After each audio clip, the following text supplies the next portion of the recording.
এবছর 2025 সাল পড়বার সাথে সাথেই একটার পর একটা ভয়ঙ্কর ঘটনা ঘটে চলেছে পৃথিবীর বুকে। প্রথমে আমেরিকার লস অ্যাঞ্জেলেসে ভয়াবহ অগ্নিকাণ্ড হয়েছে। এখনো পর্যন্ত সেই অগ্নিকাণ্ড নেভানো যায়নি। একের পর এক সমস্ত বাড়িঘর তো ধ্বংস হয়ে গেছে। এই ভয়াবহ অগ্নিকাণ্ডের ঘটনা আমাদের স্মৃতি থেকে যেতে না যেতেই এবছর প্রয়াগরাজে মহাকুম্ভে হলো সবচেয়ে বড় বিধ্বংসী অগ্নিকাণ্ড। গতকাল বিকেল বেলায় প্রয়াগরাজে মহাকুম্ভে এই ভয়াবহ অগ্নিকাণ্ডটি হয়েছে। প্রয়াগরাজে মহাকুম্ভে সেক্টর 2-তে দুটি গ্যাস সিলিন্ডার বিস্ফোরণের মাধ্যমে এই পুরো ভয়াবহ অগ্নিকাণ্ডটি হয়েছে। যে সমস্ত সাধু সন্তরা মহাকুম্ভে এসেছিল এবং তারা তাঁবু খাটিয়ে এখানে বসবাস করছিল, তাদের বেশিরভাগ তাঁবুতে আগুন ধরে যায় এবং অনেকের তাঁবু পুড়ে ছারখার হয়ে যায়। এরপর সাথে সাথেই সেখানকার প্রশাসন ব্যবস্থা নেয়।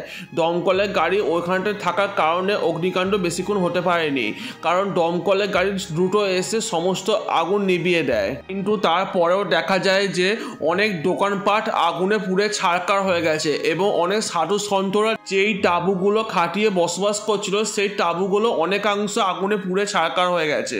এই ঘটনা কিছুক্ষণের পরে উত্তরপ্রদেশের মুখ্যমন্ত্রী যোগী আদিত্যনাথ সেখানে এসে পৌঁছায় এবং কিভাবে দুটো গ্যাস সিলিন্ডার থেকে এত বড় বিধ্বংসী আগুন লাগলো সেটা বোঝবার চেষ্টা করে। তিনি বলেন যে এই ঘটনা খুবই দুঃখজনক। তিনি মা গঙ্গার কাছে প্রার্থনা করছে যেন সবকিছু তাড়াতাড়ি ঠিক হয়ে যায়। কিন্তু এখানে একটা জিনিস বোঝবার আছে, আজ পর্যন্ত কোনোদিনও মহাকুম্ভে কোনোদিন অগ্নিকাণ্ড হয়নি।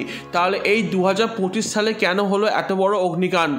এটা সবচেয়ে বড় প্রশ্নের বিষয়। হয়তো দেবানীদেব মহাদেব কিছু ইঙ্গিত দিতে চাইছে এই ঘটনার মাধ্যমে। হয়তো ভবিষ্যতে কোনো খারাপ দিন আসতে চলেছে, তার জন্য আমাদের প্রস্তুত থাকতে বলছে। তাই চলুন আজকে আমরা সবাই মন থেকে মহাদেবের কাছে প্রার্থনা করি যেন আমরা সবাই সুস্থ সবলভাবে বাঁচতে পারি। তাই আপনারা কমেন্টে অবশ্যই লিখে দেবে হর হর মহাদেব এবং আজকের ভিডিওটাকে লাইক করে আমাদের চ্যানেলটাকে সাবস্ক্রাইব করে দেবেন। চলুন বন্ধুরা, আবার দেখাবো অন্য একটা ভিডিওতে। ততক্ষণ সবাই ভালো থাকবেন, সুস্থ থাকবেন। ধন্যবাদ।